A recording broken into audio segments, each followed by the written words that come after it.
Well, it's time to talk about activities around the world of sport. On 360 Sport on Trust TV, I am Adeni Ajishafe.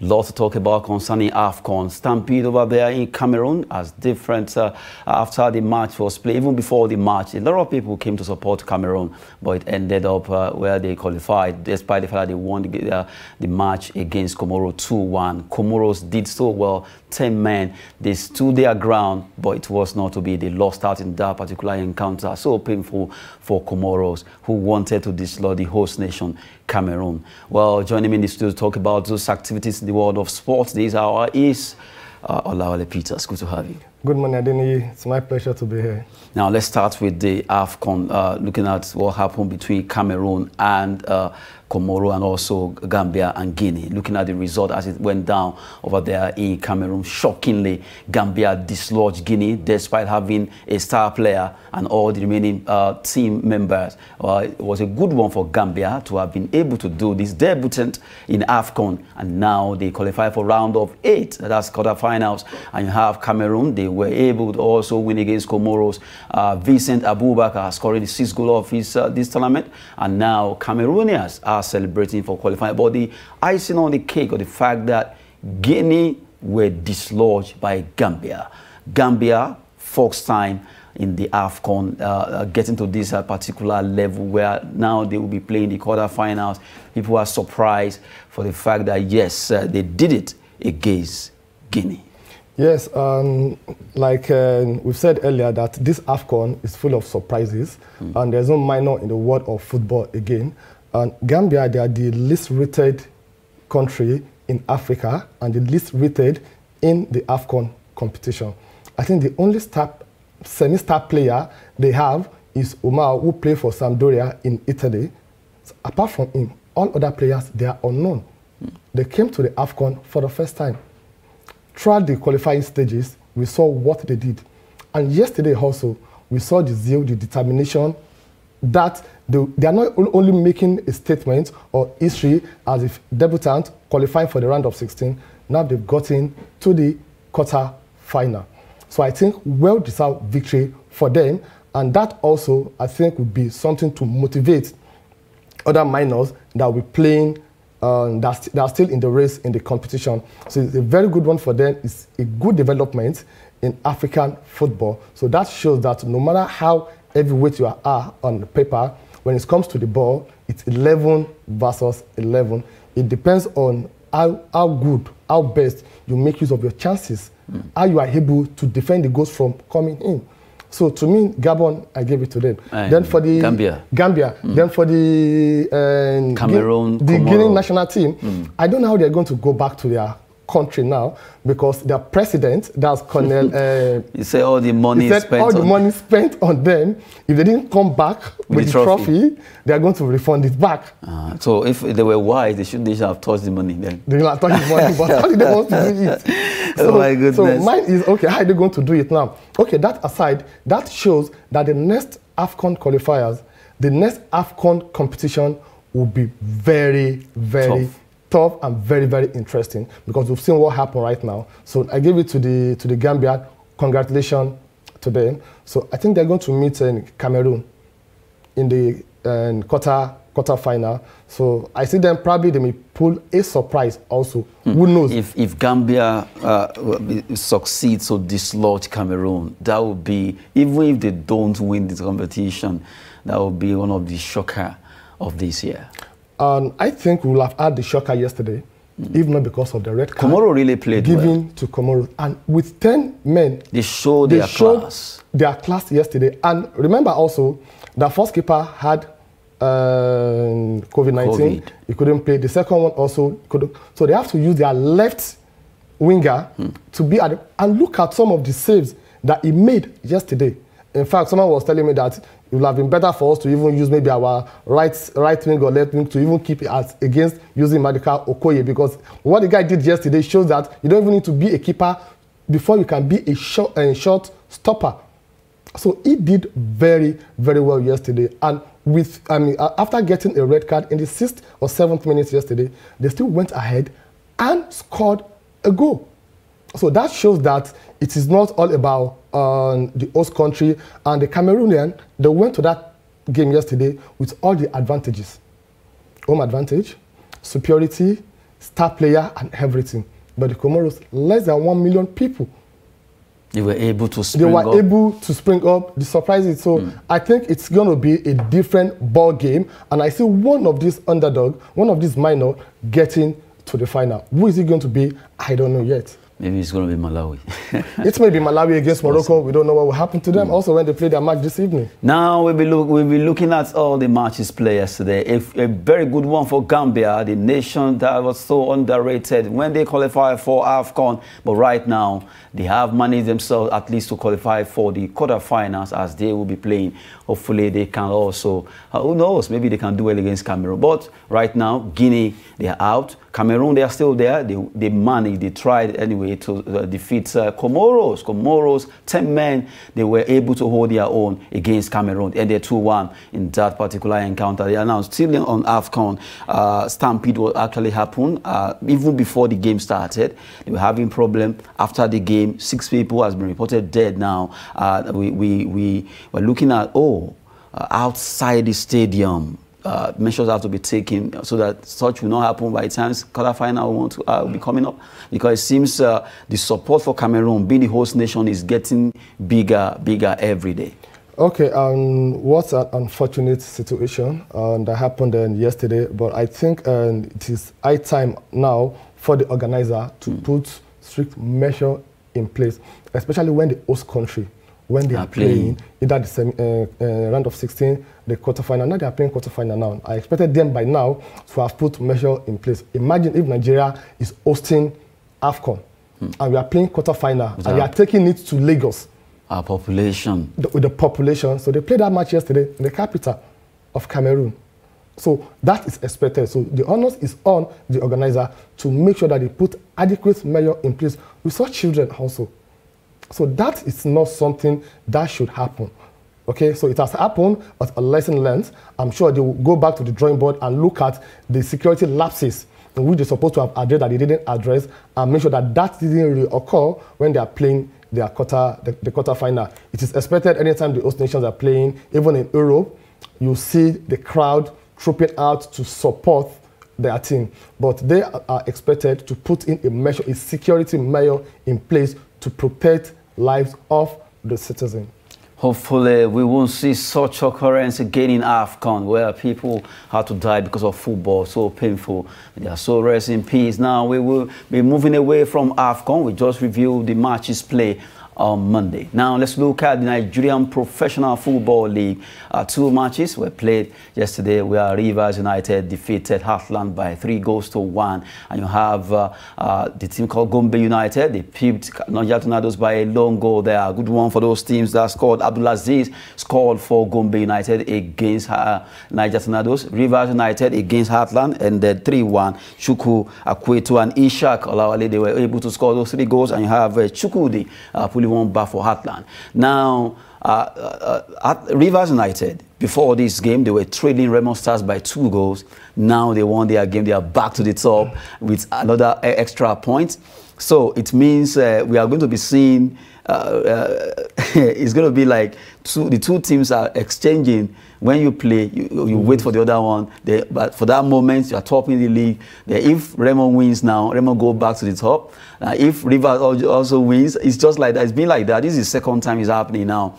After they played their last match, Rivers took over. Remo stayed under them. Then after Remo won, Remo came back with 2 points extra. Now they won yesterday, 3-1. Now they are ahead of Remo by 1 point. And Remo Stars will also be looking at, okay, we can't do it again by upstaging them. Okay, and that's the MPFL. That's the MPFL for you. And I think I like and I love the development we are seeing in MPFL now. It's not a one-man race this time around. In fact, the Enugu Rangers also, we shouldn't rule them out. I think they're having 14 points, and their next match is going to be against Remo. So if they win against Remo, so that means they're going to go to 2nd position, joint with Remo. Remo is having 17 points. They are playing Enugu Rangers. So it's a match for them not to lose. So if they lose that match, they're going to remain 17, gives Rivers United the advantage. But a draw will make them to pair with Rivers United, and a win also will make them to be above Rivers United with 2 points. And a win for Enugu Rangers, and remember they are playing away from home. So a win for Enugu Rangers will also make them to go to second position. Very beautiful what we are seeing at the very competitive. Very competitive. That's how it's supposed to be. It's not that, oh, they just play 8 matches and you can see the competition, the rivalry between these 2, or let me say 3 teams. So if you continue like that, and even if you look at the bottom, the last 7, the bottom 7 teams, they have almost the same points. Almost the same points. Look at Gambia United.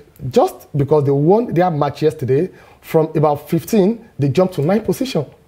Just because of that 3 points. So that means that every point is a really important. So I love what we are saying, and let's continue this way without violence and without the referee being compromised, so that everybody will enjoy the game of football. Very soon, I'll see a lot of supporters, a lot of Nigerians going out there to watch these matches, because the awareness has been created already. So you just need to do more about the awareness. And for Rivers United, I think they did very well yesterday. Even not because to have won 3-1. Yes. No, it's not even because of the consolation goal that came from Chukwudi in the 66th minute. It has been 3-0. So that means they are doing very well also. I think this season they've scored about 16 goals, and they've conceded only 3 goals. That shows goal difference of 13 that they have. So they've considered only 3 goals, and they've played 8 matches. So that means from the 8 matches they played, they considered only 3 goals. So that shows that they are very defensive-minded. The Remo Stars also, they've played 7 matches, they considered only 2 goals.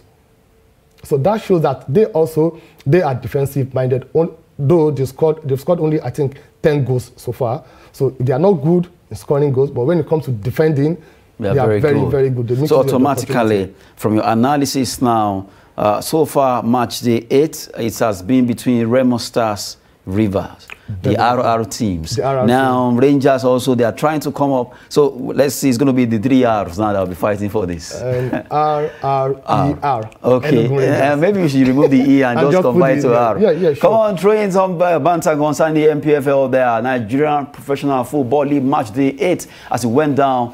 2 matches was played. Gambia United dislodged Nigerian Tornadoes by a long goal. And you have Rivers United winning their game 3-1 against Heartland FC over there in Port Harcourt. You just have to give it up to Stanley Eguma and his boys as they were able to do well in that particular game there. Looking at matches, it will also be coming up on Wednesday for the MPFL. But quickly, let's move away from football. You know what football is a bit. Let's talk about basketball. We go on the short break to allow you to have a feel of what happened at the MK Abiola Stadium on Sunday between Customs and First Bank.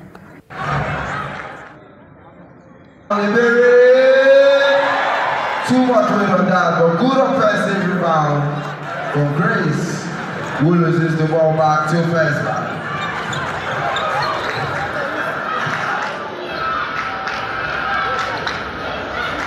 A shot from Mary, good response.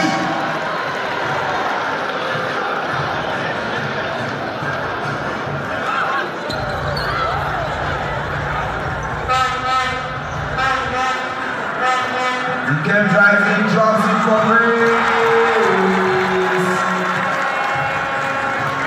7-6, Customs with the lead. 6 minutes, 31 seconds on the game clock. And this is the final.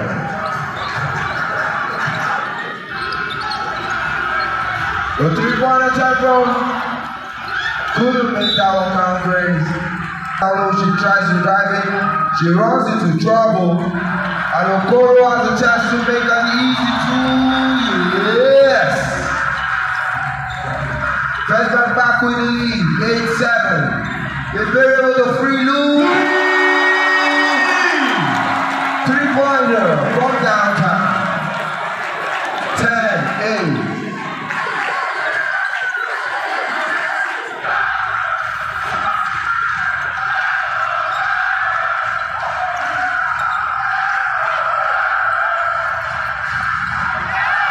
Off the back, good defensive pickup from Queen Auguste. Custom take possession of the ball.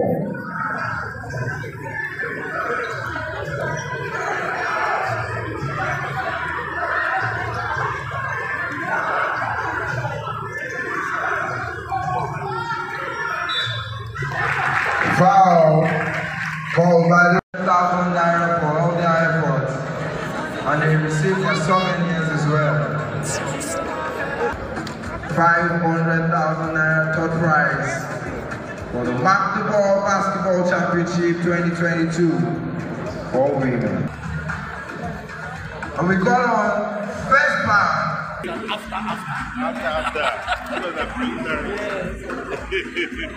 And for their efforts, first man will be going to the bank with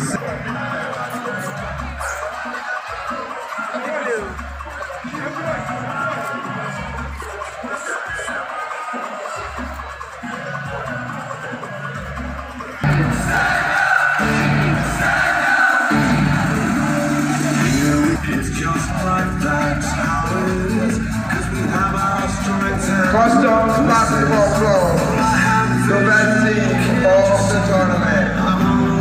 They led the way throughout, undefeated. And by the way, they are defending the title they won at the last basketball championships. So feel free to call them back-to-back champions of basketball.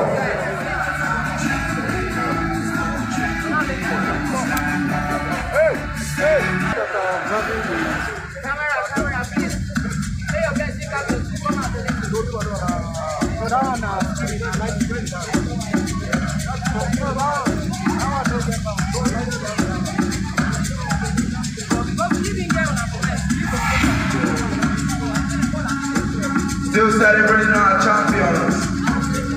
They're being crowned. And they will be going on with a sum of 1 million naira.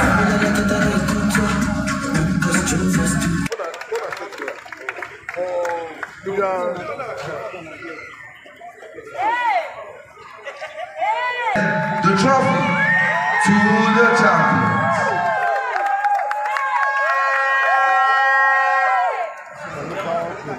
Presenting the trophy as the founder and initiator of Mark the Ball Basketball Championship. Give it up for back-to-back champions, Mark the Ball 2022 Customs.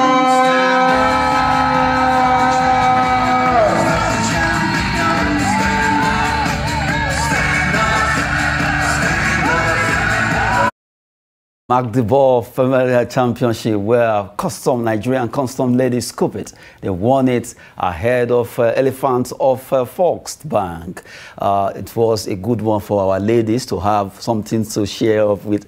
They were able to play in that competition. Kada Queens of Kaduna, they came third. They got 500,000. You have Fox Bank, Elephants ladies. They also came second with 750. And you have 1 million for the winner. I love the fact that the ladies, the smile on their faces shows that they were happy that, a template, a platform was on ground for them to compete and participate in that competition. Okay, that's one good thing about doing something that you love, something that gives you the passion. It's not about the money, because if it's about the money, a team of 15 people, and you give them a prize of 1 million naira.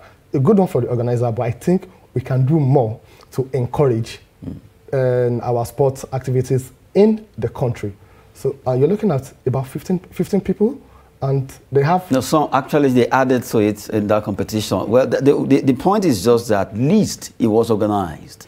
That's what I'm saying. Let's appreciate the fact that it was organized. We appreciate, however, we're still calling for more people to support the organizer, so that when we're having the next one, we'll have more prizes to be competed for. So that's actually what I'm saying here, so which I think it's very, very fundamental. But talking about the event itself, I was like, are they playing this outside the country? It's actually Nigeria. It's Nigeria. MK Stadium. Very good atmosphere. And look at the turnout also. Look at the people that came out to watch the event. So I think our government, they need to tap into these activities to make people happy, because sport, it drives passion. And once they have passion for it, it's not about the money, it's not about the price. I mean, it's not about the price. The fact that it gives you joy and happiness. Look at all the ladies, the way they are smiling, dancing. So it's something that gives joy and happiness, and that can also help the economy. A very good one for them, good one for the organizer also. Then also, I think we can do more to improve on what we have currently. And now that takes us to another story. Now, still talking about basketball. NBBF election will be coming up January 31st. That will be end of this month. Now we're having issues concerning the venue because news came out that already it's possible that we're having two parallel election venues now, Benin and Abuja. Well, this is not nice at all because that could be another issue. We are just trying to look at how finally, let's have peace in NBBF, Nigerian Basketball Federation. And now news came out yesterday that, on Monday rather, that, okay, another venue, Benin City, Abuja, different, you hear different news and you're like, what's going to happen? What will which one will FIBA stand with, Federation of International Basketball Association, all that. But as it is, I think it's high time that administrators or whoever is seeking for election, you just understand that without these ladies, without these guys, you can do nothing. There won't be you there. So it's because you have these athletes, you have these basketballers, D-Tiger, D-Tigress, what they call it now, Customs, Force, but all these teams, Color Queen, the boys and all. If you don't have them competing, there won't be any platform for you to seek elective posts. Well, like you rightly said, let peace reign. That's what we need. And this is not the first time we're having issue like this when it comes to Nigerian basketball. We've had it. There was a time that we don't even have anybody in elective position for some years. So I think the authority needs to come in here this time around. The Federal Ministry of Sports and FIBA. They need to come in here. We shouldn't politicize sporting activity the way we politicize election in this country. We have process, we have guidelines, what to do, how to do it, and when to do it. And we should follow that, because doing that, we may be sanctioned by the governing body. And doing that, the people that are doing this thing for passion, they're going to lose interest. Imagine if the FIBA should sanction Nigeria because of this issue that, okay, you're not going to have any election again. You're not going to have any. You're not going to represent Africa in any competition in terms of representing the world governing body. So it's not something that I think we really need. It's high time the football administration or the Federal Ministry of Sports comes in and resolve this issue amicably. We don't need to have parallel election like we had in some political parties. No, we don't need that. This is sports. This is Let's sports. do it accordingly. Do it the way it should be done. And now we move away from basketball. Let's talk football. But before we go, this football story is about a man. A lot of Nigerians are not happy for the fact that he held back Emmanuel Dennis with his team. Watford finally they've dealt with. They actually sacked Claudio Ranieri, 70-year-old man, has been sacked by Watford, and that's the focus. Quickly before we wrap up, the man played about 14 matches, losing 11 out of the 14 matches. He came in for up to about 4 months ago, October thereabout, and now he's been sacked. Yes, despite what he did with Leicester, but now he's getting it. A lot of Nigerians are happy that he's out. Okay, if you recall vividly our conversation on this issue, when the issue came out that he's not releasing Dennis, and I said, I hope by the end of the AFCON, he will still be there as Leicester City, as Watford coach. His concern is how to keep his job, not releasing Watford. And when I heard the news yesterday, I started smiling that, oh, so that's one good thing about not respecting other people's wishes. That's the truth. I see no reason why he held on to Emmanuel Dennis, thinking that having him will help him to retain his job. As fate will have it with Emmanuel Dennis, they are performing so woefully. So woefully. So I think it's the right decision, because a coach of his caliber shouldn't be performing. I think he has played about 14 matches and he managed to get only 7 points. 7 points from about 40 available points. I think it's not the right one. So we wish him all the best. Well, for Watford former Watford manager Claudio Ranieri said he's not in a hurry to look for another club. But as it is, the Pozzo family, who owns that club, are not happy because for 10 years now they've had 14 managers between 10 years. That shows that something is wrong with Watford, where 14 managers rather, they've come in the space of 10 years to manage a club. The 15th one is going now, and for English Premier League, about 11 managers have been, 8 managers have been sacked so far. It's either you perform or you go. It's either of the way. So EPL has become so competitive that if you are not doing well, you are just booted out. Yeah, definitely. So you have to be on top of the game. And I think about a week ago, Rafael Benitez also, you know what happened to him. So well, we've been reviewing sports on 360 Sport on Trust TV. It's been a wonderful time with Talawale Peters. Good to have you. It's a pleasure to be here. Well, that's it on 360 Sport for this hour. We really appreciate your time with us. Don't forget to join us on our social media platforms. I am Adeni Ajishafe. Thanks for watching.